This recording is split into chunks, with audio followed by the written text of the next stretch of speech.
So, we're going to talk about a woman who is called the last of her people. But here's the thing, her own story, her own descendants, prove that they were never, ever gone. Let's dive into the absolutely fascinating and really complicated legacy of Lydia Clark. Okay, so take a look at this.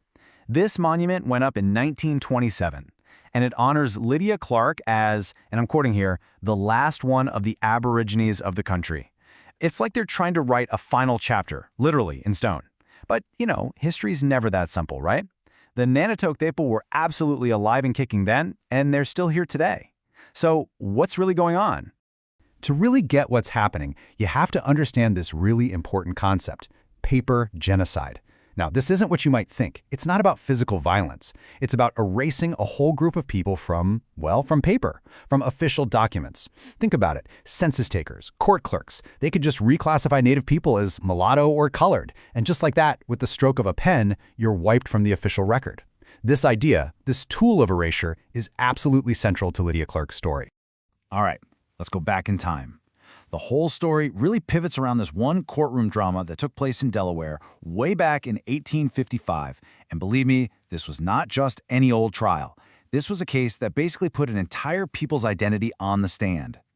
So, who's involved? On one side, you've got Levin Sockham, a pretty successful Nanticoke businessman. He gets accused of a crime, selling gunpowder to another man, Isaiah Harmon. Now, why was that a crime? Well, there was this law in Delaware, passed after the whole Nat Turner Rebellion panic, that made it illegal to sell weapons to free mulattoes or black people. So you can see, right? The trial wasn't really about the gunpowder. It all boiled down to one single question. Was Isaiah Harmon a Nanticoke Indian, or was he a mulatto? And this is where it just gets kind of ridiculous. You can see how absurd the whole thing was from the prosecutor's own words.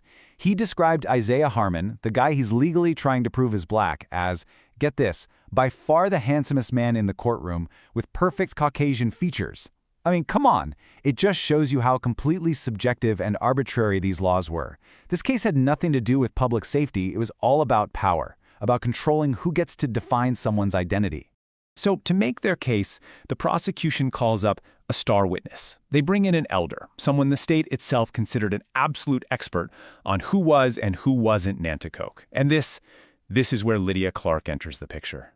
So who was Lydia Clark? Well, to her people, she was known as Nau-Gau-Okwa, and she was a huge deal, a really respected elder, and this is the critical part, she was the last known person who could speak the Nanticoke language fluently. She was basically a living library of their entire culture. But, and this is a big but, she was in a tough spot. She was nearly 80 years old and lived on land owned by a white family, which made her really, really vulnerable. And that vulnerability, it was about to be used as a weapon against her. Just think about what that means for a second. To be the last fluent speaker. It means you are the only person left who knows this entire world of words. Ashkwa for the sun, mitsi, to eat. An entire language, an entire way of seeing the world rested on her shoulders. When she passed, that living connection to the past would be broken forever. Okay, so the state puts this incredibly revered elder on the witness stand, and what she says next, well, it basically splits history in two. It creates two totally different stories, one that gets written down in court records and carved on the tombstones, and another one that gets passed down person to person through generations of the Nanticoke people. So what did the court records say? According to the official version of events, Lydia Clark testified that her own relatives, Sockham and Harmon, were not Nanticoke. The record says she claimed they were descended from an enslaved African man and a white woman. And with those words, she effectively erased their native identity in the eyes of the law, giving the state exactly what it wanted. And the result? Levin Sockham was found guilty. His punishment? A $20 fine. $20! It sounds like nothing, but the verdict had these catastrophic consequences. His people were officially relabeled, their identity stripped away by the court. Sockham himself was so frustrated by this that he eventually just sold all his property and moved to New Jersey, hoping to find a place with less restrictive race laws. And this is the narrative that, I mean this literally, was set in stone.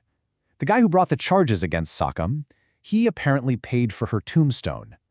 And the inscription is, it's just shocking. It praises her as a person of truth and a witness against the arrogant Negroes that assumed to be what they were not. It cemented the official story.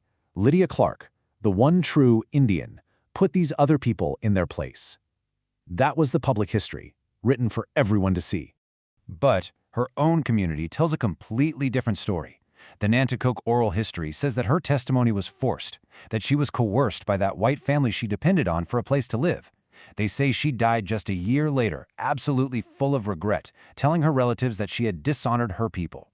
Now that is the living history, the one that was kept alive in memory, not in stone. So this brings us to the big paradox, right? If she was the last Nanticoke, how can her descendants even have a story to tell? Her testimony was supposed to be the end of the line, but instead, her legacy became a new beginning. Let's be clear, the whole idea that she was the last is just completely false. And you don't have to look any further than her own family tree for the proof. That monument was an act of erasure, for sure. But bloodlines, they're a lot harder to get rid of than marks on a piece of paper. Just check out this timeline. Lydia Clark had a grandson. His name was William Russell Clark. And when was he born?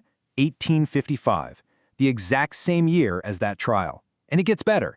In 1881, this same man, her grandson, would become the first chief of the brand new Nanticoke Indian Association, an organization created for the sole purpose of fighting the exact kind of erasure his own grandmother was forced into. I mean, this picture says it all. There he is, William Russell Clark, her grandson. He is a living, breathing contradiction to that monument declaring his grandmother the last of her people. He's not an ending. He's a leader. He's organizing his community to survive and fight back. And this wasn't just for show. The Nanticoke community got organized. They fought back. They protested these unfair tax laws that were trying to lump them in with other groups. They legally incorporated to protect their rights and even built their own schools. And today, the tribe maintains its own tribal roles, its own genealogical records. They decide for themselves who is Nanticoke and who isn't. So what's the big takeaway here? What does this story really tell us? It's about so much more than just one woman or one trial. It's really about how history itself gets made and who gets to write it. What we're looking at is a battle for history. On one side, you've got the official, written-down version, all the census records, the court documents, the inscriptions on tombstones.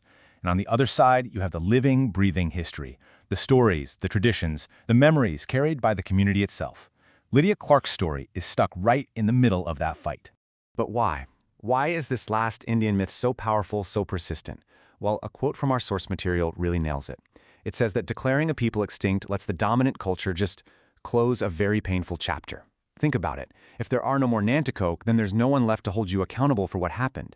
It's a way of turning an ongoing injustice into a tidy, settled tragedy from the past. You know, the story of Lydia Clark and her descendants proves one thing for sure. Even when the official record tries to declare an ending, a people can simply refuse to be erased. And that leaves us with a really crucial question, one that echoes through all of history. Who gets to write the final word?